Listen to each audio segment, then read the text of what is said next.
Okay, so what we're going to do now is we're going to actually install and go through the steps of installing the legs on the actual Caravan. So I've got Scotty back here at the moment. He's going to open up the box and just show us what comes in one of the kits. Take it away, Scotty. All right, so in your kits, you'll get 2 base plates. You'll also get your instructions and the drive bit. In your box here,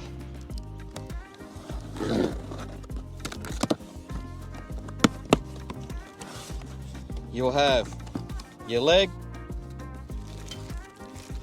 you'll have your push-pull handle, quick release pin, and your little black pin to install the push-pull handle on the leg. Which we'll show everyone how to do it as we go. Yep. Okay, so that's what comes in your kit. So the first thing that we're going to do is remove the existing leg, correct? Yes. Okay, so we'll go over here and we'll show the people on exactly the steps in removing the leg. To remove your existing leg, you need to remove these 2 bolts here, and there's also 2 nuts on the rear, just there.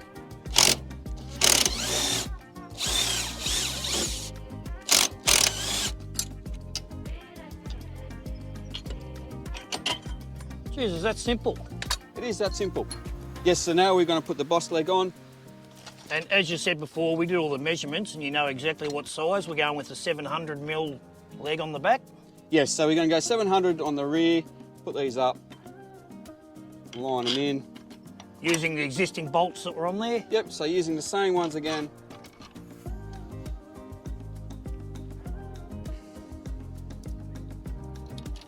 Putting all the components back in exactly the way when you pull them off, and we'll tighten them up.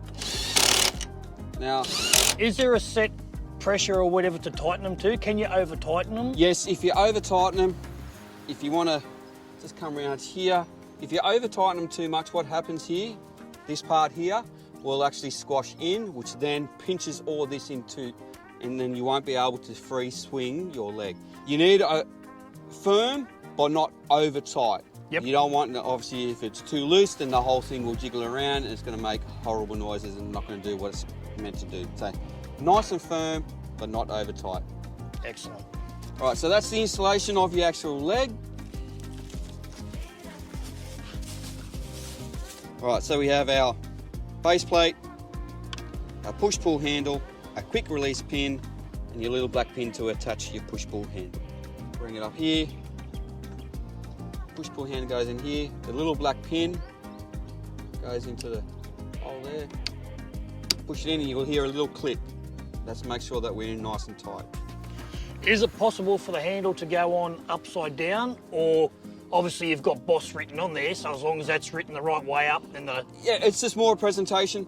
Doesn't matter if he's upside down, they will work in any direction. So, but yeah, we just like to have BOS right way. Yep. And then to attach the base plate, slide that in,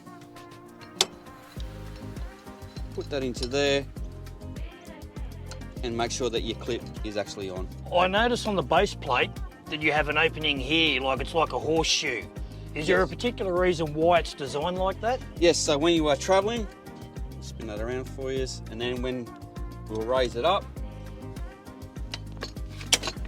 so then it sits nice and flat underneath. I'm guessing also, if you're on uneven ground and your legs don't fully go down and you're just using them to stabilise, if they're on an angle, again, this accommodates the land, so to speak. Yes, so we have 3 angles. One for storage, for stabilising and lifting.